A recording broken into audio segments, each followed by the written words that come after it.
I'm Debbi Dachinger. Welcome to Dare to Dream. Be inspired to live big and bold and take action to turn your dreams into your reality. Go beyond obstacles and limits of your thinking. Accelerate results to catapult yourself to success. I'm a visibility expert who gives media makeovers to clients, booking them on media interviews and turning their books into international bestsellers with guaranteed results. Join me at DebbiDachinger.com. Dare to do great things. Dare to shine. It's all about you becoming a visionary and leading the pack. Welcome to your daring new life.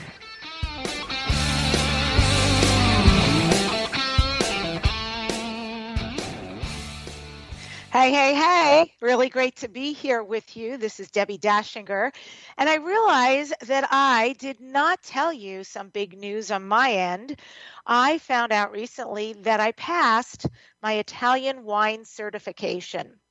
So, I've gotten my certification in other countries. And yes, now I can add Italy to it. People always say, what are you going to do with it?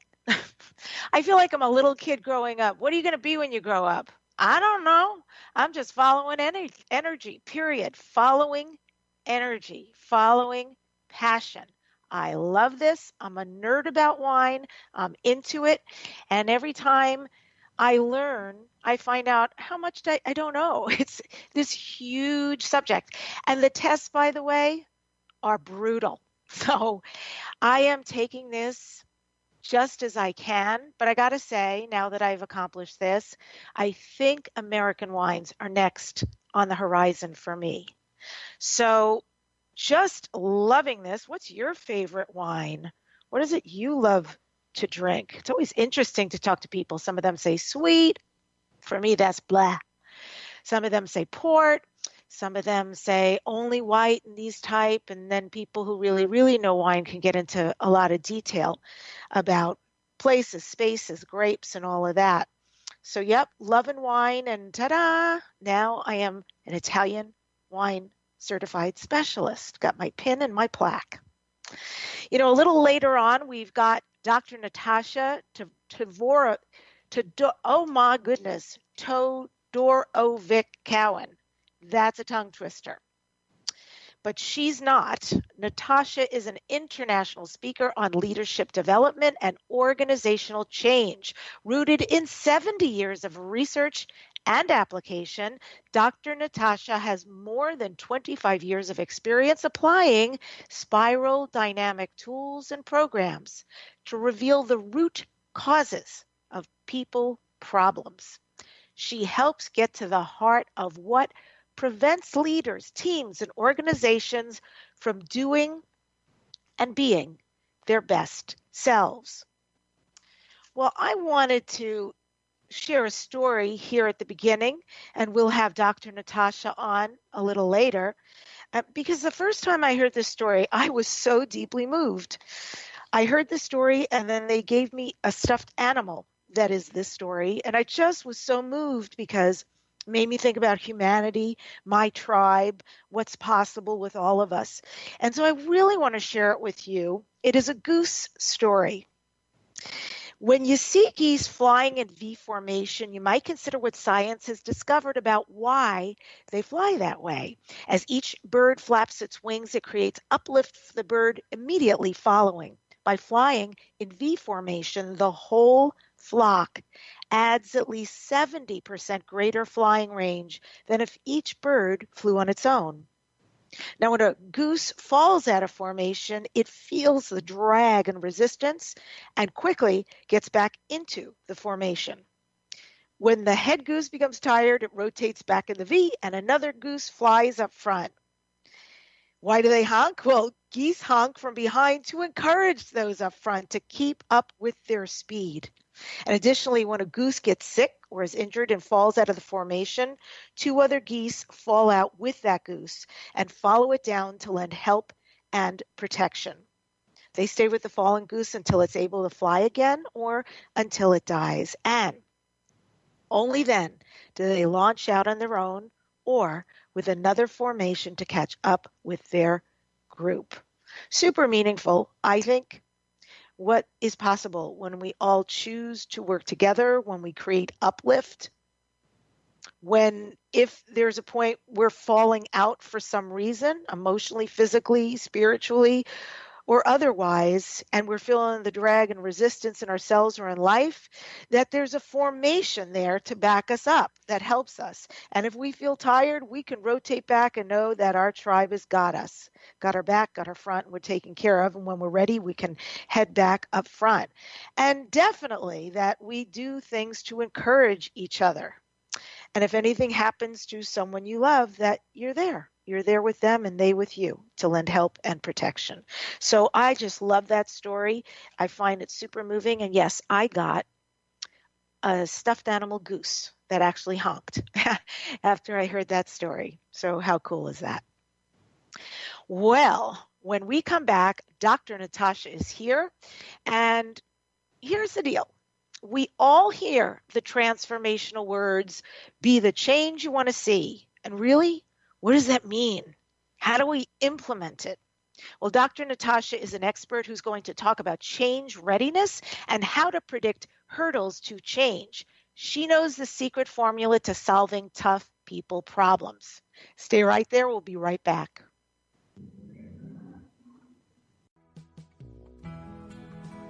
Hi, my name is Arjuna Arda, and I'm the author of the new book, Radical Brilliance. Have you ever stopped to consider why Albert Einstein came up with the general theory of relativity, Emmeline Pankhurst got the vote for women, and Steve Jobs rethought the way we understand computers and cell phones, while many of us just watch in amazement and applause on the sidelines? What is it that causes some people to have original ideas which change the world? Radical Brilliance is the answer to that question, and it presents 4 very different kinds of subjective experience and brainwave activity which, when they come together in a human life, radically increase your chances of being brilliant. Come visit radicalbrilliance.com, where I've prepared a free 5-day mini course that explains all of the principles of your brilliant life. What if the world doesn't function the way we've been told? What if we truly can bend the laws of physical reality? What if we can end limitation? What if weird were the coolest thing you could be? And what if it's time for a totally different reality? Are you ready to create it? Are you ready to dream as big as you dare? Hi, my name is Dane here. 13 years ago, I started to truly ask questions. Actually, I started to be the question, and everything in my life changed for me. This is your invitation to step into something that Einstein, Marie Curie, Newton, Da Vinci, Shakespeare, Gandhi, Galileo, and Aristotle all knew to be true. It's not about the answer. It's about being the question, always. It's about truly being you, whatever that looks like, and changing this world. Is now the time? Start by signing up for a free video series at beingyouclass.com. That's beingyouclass.com. What if you are the gift and the change this world requires? beingyouclass.com. Radio sells with immediacy. Radio sells everywhere. Radio is the cost-effective medium. Go to ADS at DebbiDachinger.com. Reach is nice, but frequency is better. You're always on the front page with Dare to Dream Radio. It's an award-winning program, syndicated on over 60 radio stations. Advertise and sponsor the Dare to Dream radio show for optimal advertising results. Email ads at DebbiDachinger.com. What would you say if I told you that you could change your life in only 1 hour and all while lying down relaxing? Thousands of people all over the world have. What am I talking about? It's called Access Consciousness, the bars. The bars is an energetic body process that contains 32 different points on your head that, when run, assist you in releasing decisions about any area of your life that you have made solid and as a result cannot change. The bars is the first class in Access Consciousness, a dynamic set of tools and information designed to transform any area of your life. When you have a bar session, the worst that can happen is you feel like you had a fantastic massage. The best thing that can happen is your whole life could change. Go to accessconsciousness.com today to find a facilitator to schedule a private session or to find a bars class in your area. Are you willing to give yourself an hour to change your life?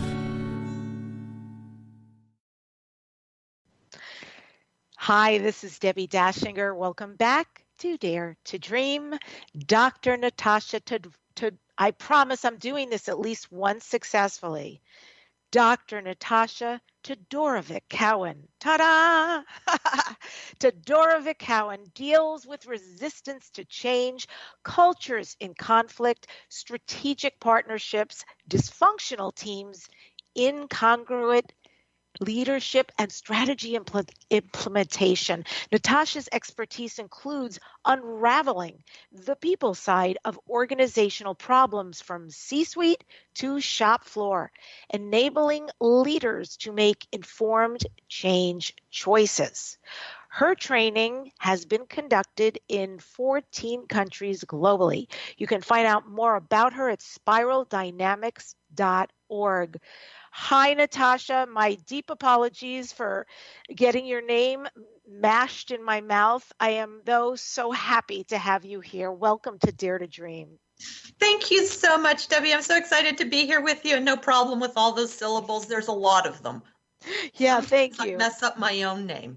And I know having an Austrian last name, Dachinger, Dachinger, what happens? I grew up with that as well, with teachers getting it stuck in their mouth. So I feel you.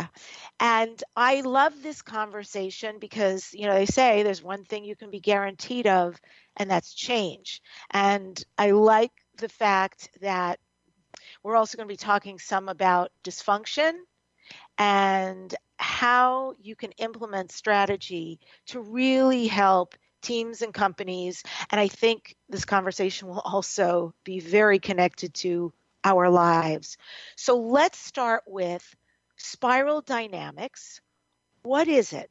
What exactly is, because that's a word, a very interesting 2 words, spiral dynamics. What is it, and how does it function out in the world?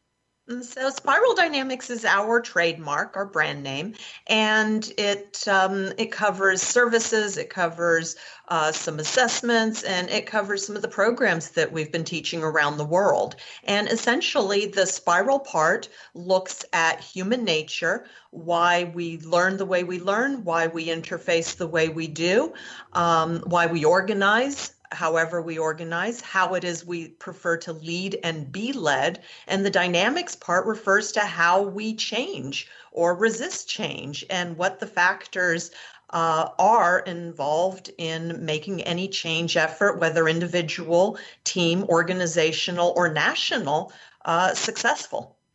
And when you work with these companies or teams, do they take a test, sort of like a personality test or a company test, so you start to gauge what's going on?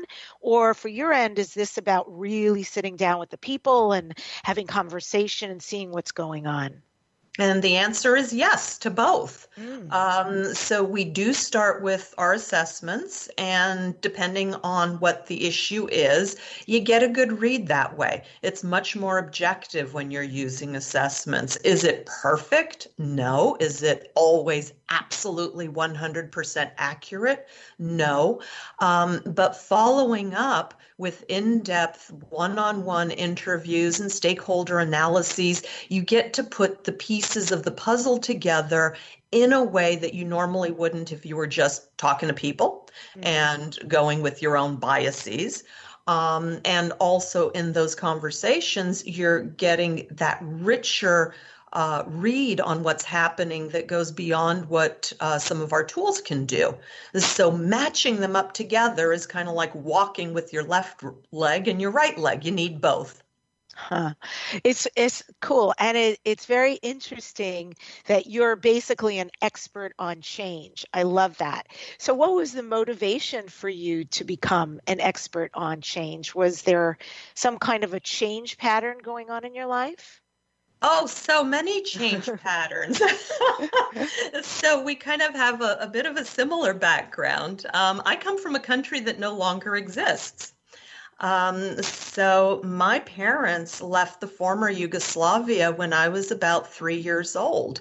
And we arrived in the US, so there was a whole culture thing in their European heritage and background, and in my adapting to American culture. And then we went to Canada, and I grew up in Canada, in Quebec. So there was an entire cultural thing going on there, and change as Quebec tried to secede from the rest of Canada. So I was in the fashion industry for a while, and NAFTA entirely wiped out my industry. And that was my dream, and I achieved my dream and had no clue that these forces beyond my control could utterly wipe out my entire future and the way I saw myself. That is so powerful. I'm really glad you shared that. So certainly your homeland was changed very much, and your career landscape. And when I hear you talk about that, your entire career, not to your doing and not even specific to your career, but the industry where you were gone.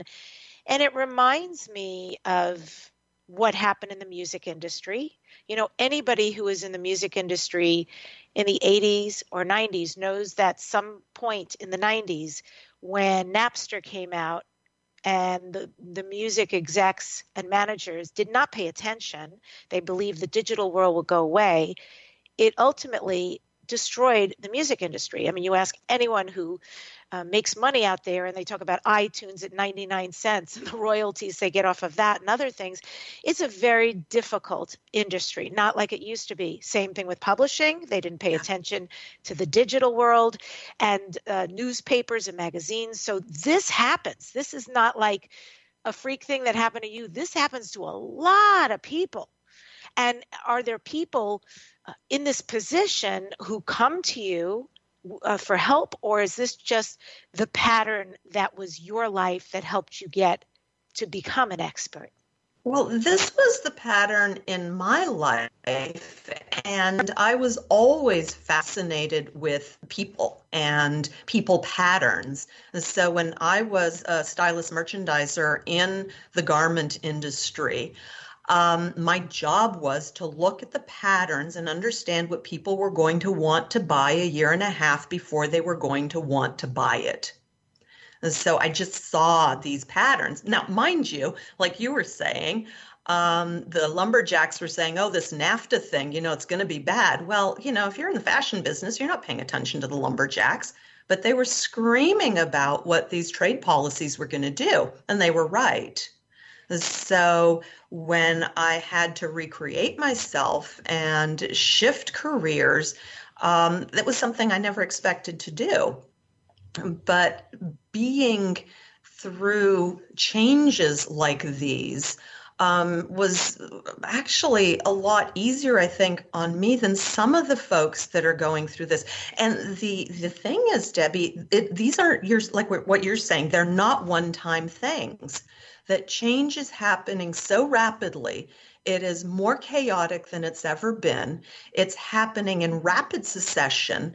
And we are probably going to see these sorts of things happen multiple times in our lifetimes. So we need to be change ready, change resilient, and adaptable if we want to survive this new world that's being created right around us. And speaking of that, with change, another element that you deal with is tough people. I love it. And God knows that happens in business, right? And you got to show up and work with these people, and you don't get a choice often. So what is the secret formula to solving a tough person problem? Well, it's understanding where they're coming from. So we usually take two key elements. What's happening with the person? How do they see the world? What's their worldview? How are they actually experiencing the world and interpreting it? Then we look at the set of forces in their lives outside of them that they're confronted with. And we look to see if there's a match. If there's a good match, then they're probably coping okay. It might be personality issues, it might be emotional, it might be stuff, just miscommunication. But if there's a mismatch, then we have to go through a process of looking at how to bring congruence to the way the person is coping in their world, in their mindset, and their worldview to the way the world actually is. And a lot of us do live in bubbles. So I know that you've got predictors, and I find that really interesting. There's something you have called cultural DNA, and it's got a change readiness indicator that predicts hurdles to change. How does that work? How does that operate in the context that you help people? So what is super cool is that the original research was done by my husband's mentor, a guy by the name of Dr. Claire W. Graves, back in the mid to late 50s. And they were battling at that time around the issue of what is maturity. Because they figured, remember, they're coming off that, horrible war, and they're figuring if we had mature people and we could figure out the secret to maturity, then we could make humans to be mature. We could train them, we could shape them, we could nurture them to be mature. And if we had mature humans, then we'd have mature society and life would be great. So he set off to figure out what this idea of maturity was about. And he was very impressed with the work Maslow did. And he, in a sense, had this mission to prove that Maslow was right. And he got into this research, and for 30 years, he was looking at this question of maturity. And what he found was that maturity wasn't that easy to define. And his subjects, his students, the people that he was researching, came up with these different definitions of what maturity meant. And they fit into these different buckets.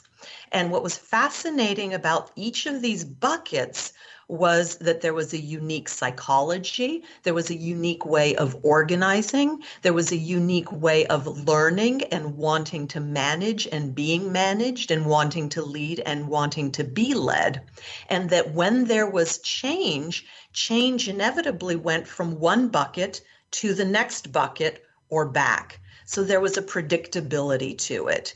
And once you understood the buckets and you understood that process of change, then you could get in there and you could be supportive, or you can get in the way of it. And that's what we mean by congruence. And I'm curious, what do you mean by buckets? So a bucket of human nature. So that's overly simplifying a very messy thing. But if we said, well, there's this bucket of human nature where we respond to a right or a wrong way of doing things, where we idealize higher authority and expect that this higher authority is going to carry us to a new and better place. And we just put our faith and our effort and our support into that leader, everything's going to be just fine because they know what's good for us, right? So that's a bucket that organizes hierarchically around the leader. And another bucket is, if you think a little, and I'm forgive me if I'm using caricatures, but it's the easiest way to explain it quickly. Sure. If we imagine more of a kind of a hippie approach where everybody is equal, nobody stands up above anybody else. This is millennial approach, by the way. Yes?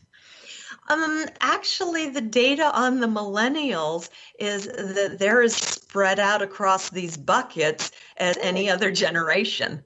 But we put them in their own bucket because they're a generation that we say, well, we don't understand them. They happen to be that age. So that's the millennial bucket.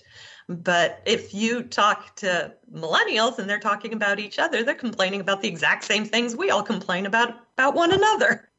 Very interesting. I had no idea. For the millennials, I've had the honor and pleasure to get to know. I've been so impressed by them, their ability to not see age, very connecting, very curious, a lot of teamwork, we're on the same level playing ground, pretty chill, I don't think they like the same job structure that we all grew up with. So it's going to be interesting to see how, knock on wood, they change the world for the better. Yeah. Right? And that depends on which millennial, where, coming from what background, from what part of the world, from what part of the country. Well, clearly I have been so lucky with my millennials. and I get it, right? It's like not all doctors are great, not all lawyers are bad, everybody's everything. And so, yeah. That's what makes humanity so much fun, is just these differences about how we see the world and what we react to and what we move towards positively and what we fight against and the reasons we conflict or collaborate and how do we connect and communicate in ways that actually do make the world a better place. And over the long span of time, things are getting more collaborative. Things are getting more peaceful. And that's the movement in terms of just growing, human nature. Thank you. Very illuminating. Well, you're listening, folks, to Dare to Dream Radio. You can join us after the show on Facebook at Dare to Dream Radio and TV. When we come back, we're going to be asking about pitfalls that sabotage a leader, their power and authority. Stay right there. We'll be right back. Hi, this is Debbi Dachinger, host of the syndicated award-winning radio and podcast show, Dare to Dream. Do you have a dream inside of you? Dare to Dream is all about making people successful in a changing world. And the mantra is dare to create your dreams into your reality. In fact, dare to live bigger than what seems possible, because you can. We're live every Wednesday at 12 Pacific Time on BBS Radio. You can also listen on iTunes, Player FM, iVoox, Stitcher, Spreaker, YouTube, iHeartRadio, and TuneIn Radio. Subscribe and leave us a 5-star review. As Justin Shank, our subscriber, wrote, an absolute rock star host who gets great conversation from her guests, motivation, inspiration, and insightful advice in this Do Not Miss Dare to Dream podcast. We look forward to connecting with you live every Wednesday. Dare to Dream. Hi, it's Debbie from the award-winning Dare to Dream radio and podcast, heard live every Wednesday at 12 noon. Question: do you want to be a published author? If so, you can apply to write a chapter in the new anthology book called I Am Still Here. Author spots are available to be featured in this book. Just go to debbid.net/anthology. That's DEBBID.net/anthology. The compilation book is going to receive global distribution, and it's going to be launched to a guaranteed international bestseller. I Am Still Here anthology is seeking men and women authors. First-time writers or seasoned authors can apply. Go to debbid.net/anthology. Become a published best-selling author this year. debbid.net/anthology. What is LinkedIn and why should you be on it? Wondering what in the world people use LinkedIn for? You will be surprised how much is available on this popular business social network. Go to www.yourconnectionsconsultant.com. Did you know that 64% of all social media traffic to websites is driven by LinkedIn? Rhonda Scher, known as the LinkedIn Diva, will explain how to double your business using LinkedIn. Don't be left out. Learn how to leverage LinkedIn today. Rhonda Scher, the LinkedIn expert, is your connection consultant at www.yourconnectionsconsultant.com. What is forgiveness like in your life? Is there someone right now that you need to forgive? Project Forgive is changing all that, teaching you how to skillfully forgive and finally get that freedom. Go to www.projectforgive.com. It's time you freed yourself and freed your dream. You're listening to Dare to Dream.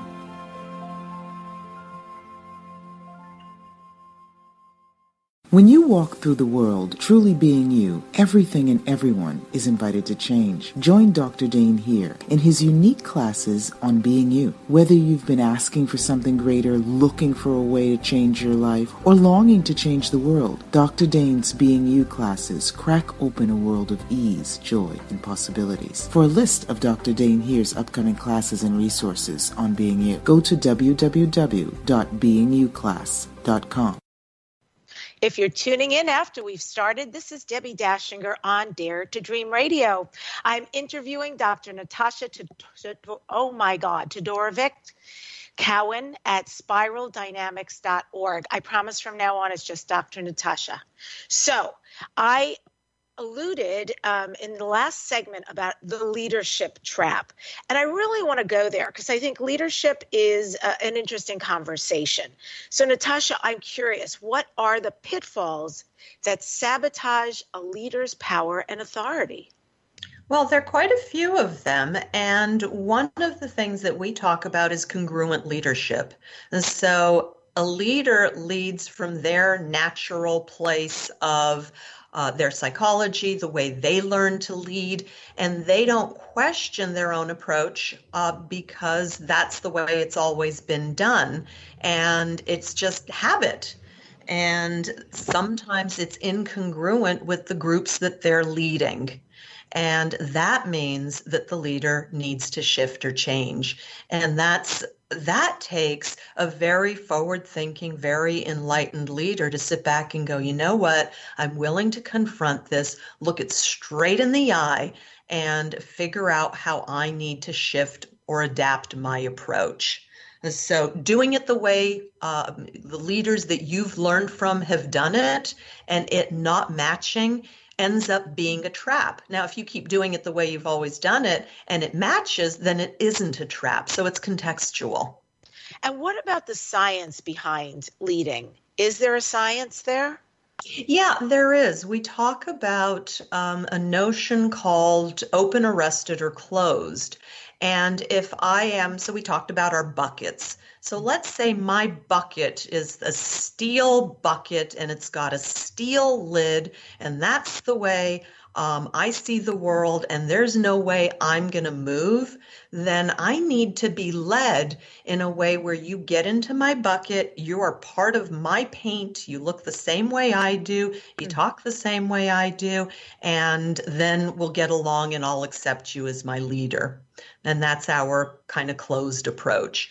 And a more open approach is I'm kind of hanging out in this bucket, but if needed, I can jump out. So you, to be a congruent leader for me, would be kind of outside the bucket going, come on, NATASHA, this way. This is the way we want to go. And I'll tentatively put one foot out and maybe the next foot out, but that's more open. I'm able to get out of that bucket. So that means leadership goes a half step ahead if I'm open, or within the same bucket if I'm closed. And then, of course, there's this whole piece around how do we have congruent leadership within each of the buckets? Is it command and control? Is it reward? Is it recognition? Is it relationship? Is it the power of my peers? Is it the power of me deciding what I want to do? Please don't bother me with your nonsense, right? So once we figure that out, then we know what leadership style to use that fits, that'll be congruent for that person and also that group or that team or that department. There's a quote from Socrates, which is, the secret of change is to focus all of your energy not on fighting the old, but on building the new. Do you agree? Well, I'm a very contextual, it depends kind of an answerer. So I like to look at these quotes and figure out what was the context of the quote. So one leader I was working with had a problem with one of her team members, and she was very much of the new. So she wanted input, she wanted consensus, she wanted to know what her employee thought and what was happening in her employee's life and what input the employee had. Well, that particular employee was looking at her leader as weak because she thought a good leader would just tell her what to do, don't ask her input, don't bother me with that nonsense, just tell me what you want and let me get to it. Right? So one would think that that was the old way and the leaders was the new way, but the point of that was once we address the incongruence between their preferred approaches, that newer way was adapting to what each person needed to make this relationship work and to get the work done. Makes sense, because the language, so to speak, of leadership and working under a leader, there has to be good communication, good relationship. So to meet each other, I'm sure there's also a lot of growth there to, find new qualities in oneself in order to make that relationship work. Absolutely. And one of the interesting things that we've found in our research is this thing, people look at me as if I have two heads, but people are people blind. And we're not always able to get out of our own perceptions and our own biases and our own ways of seeing the world to see the world as someone else does. And if we can't do that and we don't work on getting to that place where the other person feels like they're seen and heard and understood, and we've got agreement as to what this relationship is going to look like, then as a leader, you're going to be frustrated. And as a, quote, follower or employee, you're going to be frustrated. And that explains some of the huge problems with engagement and change and implementation of strategy and the ability to adapt quickly when change happens to us very deeply. Yes, I totally. And, this definitely is also reflected what you're talking about in a corporation setting. This is so also for people's lives, because we're always told like platitudes, let go and let God, go with the flow, be like a river, surrender. And yet it is so difficult for most people. So how, in your expertise, how can people get out of the way when it comes to change? Well, I think it depends on the change and it depends on the person. So one of the things I will do is if something is shifting around me, I sit back and I go, all right, where is it I am clenching?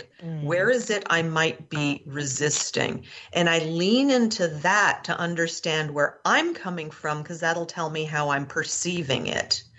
Once I can get myself out of the way, and the more quickly you learn how to do this, the faster it happens. It can happen in a split second, but the more quickly I can get myself out of the way, the more quickly I can lean into what's happening for the other person or between other folks or in the environment, and figure out what it is that's changing and how I might need to adapt or how I might be more supportive towards others who are trying to make those adaptations. Okay, so conversely then, are there ways that people can handle change that actually have great ease and success? How can we handle change well? Well, I think one of the issues with change is when we hear it, it's like the whole water cooler conversation. Everybody stands at the water cooler going, okay, this is what's going to happen. These horrible, terrible things, the very worst things that are like their goblins and their gremlins all come up, and that's what they associate to change. So one of the first things we could do is pay attention to the way we tell ourselves stories about change, and don't make those stories truths. Because sometimes we buy into the stories so much, we're expecting that to happen. and then we're not ready when something entirely different happens. So it's start playing with the spectrum of what's possible. Okay, this is what you might be totally petrified about. What would it look like if it was amazing and it was better than you ever expected?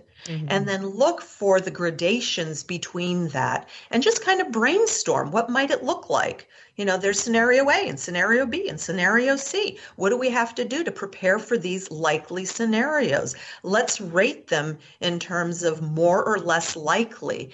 And as you were talking about the geese flying together, well, work together as geese to lift one another up to see things differently so that we can kind of peek over that wall of change that's coming. Oh, so powerful. I love that. And it's so true. Instead of going out into an imagined future of catastrophe, chaos, and trauma, which many people do because the reaction is very fear-based and very, I must protect myself. And here's the worst that could happen, so I'm prepared. But it becomes almost a reality to them that they're responding to and has not even happened. Yeah, so, you got it. Tomorrow is going to look like yesterday. Well, tomorrow never looks like yesterday. Exactly. So beautiful, beautiful advice. Powerful, I think. And let's all stay in today and right now. I'm really curious also, because I know in your line of work and its uniqueness, you talk about a potential connection to the impact of environment and genetics. So talk about that, Natasha. What is that? Is there a connection, impact of environment and genetics? So that's the spiral portion of spiral dynamics. So what we call the double helix is the interaction between the world out there and the individual's chemical, biological, neurological kind of soup, right? So it's the way pearls are created in oysters. It's that push-pull tension between the inner world of the individual and the outer world of that individual and their social system. And so for a really powerful example is, and I don't know if you've heard of this, the Dutch hunger winter, where during World War II, probably, I think it was over 4 million of Dutch in the Netherlands starved. They were in probably under a 500 calorie a day diet. And what happened was the next generation had diabetes and heart disease and issues with obesity, as did the grandchildren of those folks. So it's like that environment not only impacts us today, but our lives today are impacted by environments that we can't even imagine that our parents and their parents and their parents' parents have had to confront. Yeah, thank you for addressing that. I understand intimately. I am second generation of Holocaust survivors. So my father was a hidden child. His father died by gas in a concentration camp. And at 5 years old, my father had to go into orphanages. And the Catholic nuns were amazing in saving Jewish children.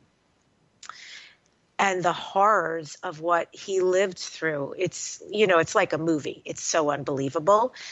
And I know for a fact that there are genetic components that come up out of me that are not indigenous to me.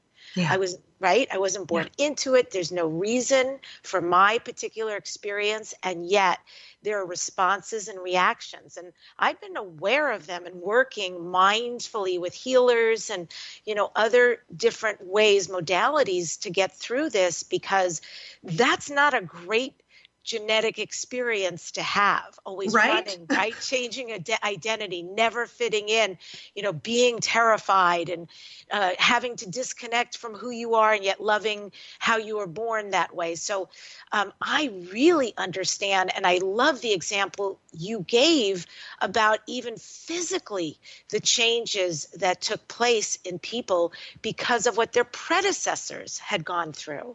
Yeah, increases in schizophrenia, for example, because your relatives starved. And then as a schizophrenic, you have kids, and then you've got this entire generation now who's trying to deal with stuff. And you're sitting there going, wait, is this me? Is this somebody else? Particularly if you're empathetic, then it's like, is this somebody else? Is this somebody around me? Or is this something historical? It's so confusing. Absolutely. And what an amazing component to what you do. It seems to me very holistic what you offer as an expert and how you help people in these companies. Well, we're going to take a break. You can subscribe to Dare to Dream. We're on iTunes, Spreaker, YouTube, here on BBS, and more, Stitcher. Leave us a review. We're looking for a 5-star review.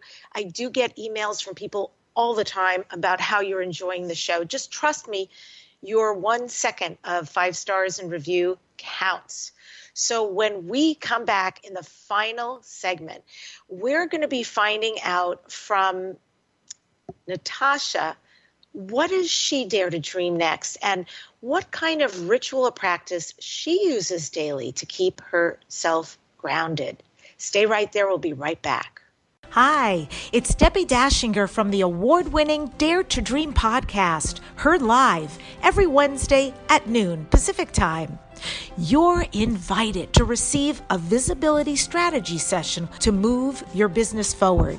The session is going to help you get clear on what's holding you back, uncover how to better reach your clients. Send your interest application to this email, daretodreamradio@gmail.com. If you feel like Moses, wandering around the entrepreneurial desert, imagine how helpful it will be to have a 45-minute call with a visibility media expert. Ready to get clear? Ready to get direction for books, web presence, bestsellers, media, and interviews? Book your visibility strategy session today. Email daretodreamradio@gmail.com and put the words visibility strategy session in the subject. When making the decision to hire a coach, find a pro who delivers. Debbi Dachinger is an expert with an impressive platform that gets results. Let go of issues and shift your life into brilliance. Go to www.debbidachinger.com. That's DACHINGER, debbidachinger.com. Debbie believes that we are each meant to shine our light and fulfill our unique path. Hire a coach who delivers. www.debbidachinger.com. Have a dream but not clear how to manifest it? Feel like the rest of the world was given the secret to achieving their dreams except for you? This acclaimed book, Wisdom to Success, The Surefire Secrets to Accomplish All Your Dreams, was written for you. Author Debbi Dachinger received the Inspiration Book of the Year Award and Critics' Pick from U.S. Book Review and Writer's Digest for Wisdom to Success. It's a life-changing read, available at Amazon.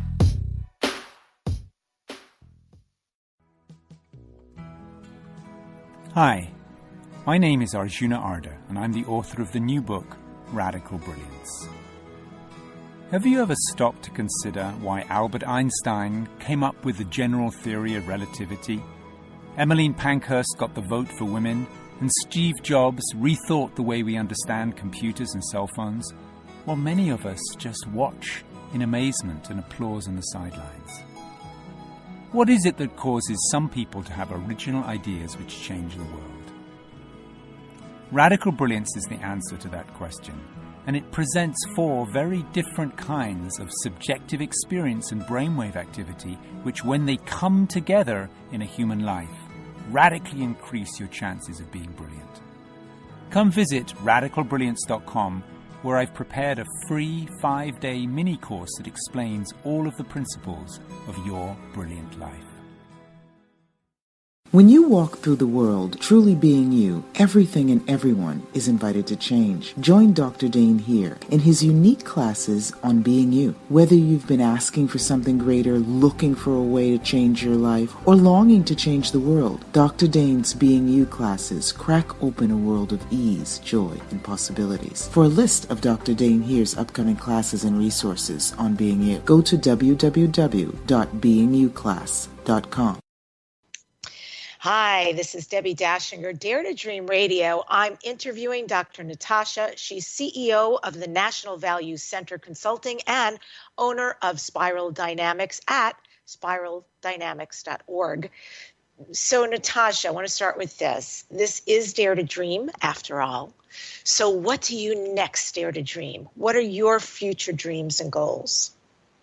So as we were going around the world doing our training and our consulting and working with our assessments, one of the things that kept coming back was how people felt unseen in organizations. They'd come in very excited, waiting to contribute 100% of their potential, and then they'd end up contributing maybe 30 or 40% of what they were capable of and putting their efforts elsewhere. And that's roughly what the engagement numbers are showing. And so I'm dreaming about building a new way of doing work in the work world where not only can we optimize our 100%, but work at 110% to become the people that we didn't even know we could become. It's an inclusive dream. I love it. And for people who are interested, where can they connect with you? If they go to www.spiraldynamics.org, we've got all kinds of materials. We've got some books, and they can just ping me at natasha@spiraldynamics.org. Nice. So I alluded to finding out more about you behind the scenes because I'm very curious. When you do this level of work, it seems to me you must have consciousness. You must have awareness. And if you're able to do it as an expert out in the world, and certainly with your background of the pattern of all that change, so what do you do today, Natasha? What kind of ritual do you employ that works for you, or daily practice that really keeps you peaceful and grounded? Well, probably a few things. I go to yoga regularly. So vinyasa, kundalini, doesn't matter. I really like my yoga and I love my Lululemon. It's great. I'm sure you look amazing in it. And then the other piece is just having awareness as much as is humanly possible of what's happening within me and around me and between us, whoever the us is. So it's an awareness of and trying to increasingly build that awareness of the human systems of which we are a part. Okay. And with everything you shared earlier, how people can get out of the way when change is a-coming, how they can best handle it by being right here and letting go of those imaginations that probably won't even happen. I am curious if you can give a corporate example. Basically, a company that brought you in, you observed, did the assessments going in, how you worked with them to resolve their issue, and what the company or team is like now. There are a few. So one of the ways that we've worked is we'll do the assessments, and then depending on the level of the engagement, we'll sit with individuals and run through what their approach to the work and the world and one another in their teams might be. Sometimes we'll run through and we'll do a team building process so people could see where it is that they are in conflict or how they're seeing the work that doesn't align with what the organization wants to do. And sometimes it works, sometimes it doesn't. It's sometimes difficult to break the habit of being ourselves. But in that habit, sometimes we just stick to what it is that feels comfortable and familiar. And when we have to change, we have to become comfortable with not being ourselves, of leaning into being the next new person that's waiting to emerge. And it's kind of like wearing a pair of shoes that's always been your, comfy old favorites, not realizing that they've broken down. And then you get a new pair and it's like, wow, why didn't I do this before? That's lovely. So I think I'll end with a quote from Alan Watts, which is, the only way to make sense out of change is to plunge into it, move with it, and join the dance. That's beautiful. Alan Watts. Natasha, thank you so much for coming on Dare to Dream and sharing your brilliance. Debbie, it's been fantastic. I've enjoyed it tremendously. And big hugs to you. Really appreciate you, the vibe, and Doug, and your whole team. Thank you so much. It's been a pleasure. Well, folks, next week on Dare to Dream, I am featuring Gunther Mueller. He's a physician's liaison who educates physicians and people on how to age healthier and live happier through hormone balance and many other things. I'm telling you, I met this guy at a workshop and he is changing my life. So he's going to come on and talk about cutting edge things you have not heard about anywhere else. Folks, be sure to subscribe to my podcast channel so you receive it first as it comes out. Also, subscribe to my inspirational YouTube videos at youtube.com/DebOnTheRadio. And remember, the secret of success is having the courage to begin in the first place.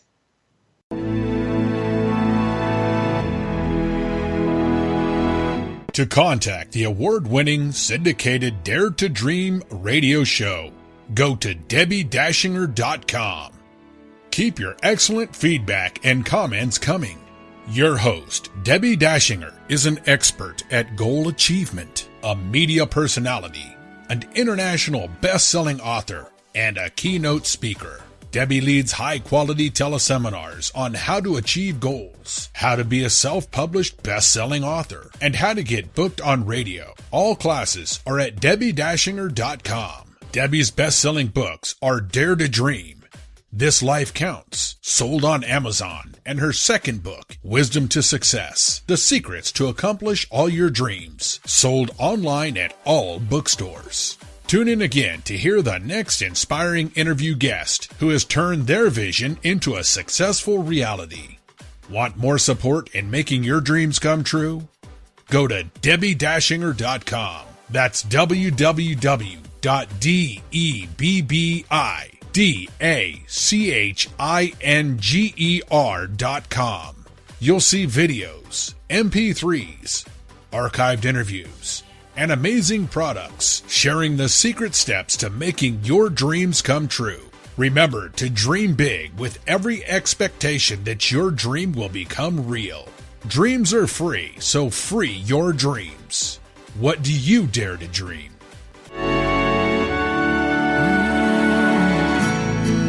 Here I'm standing now, waiting for my time to be all that I can be. It's so easy to forget, life is in my hands, and I can change it if I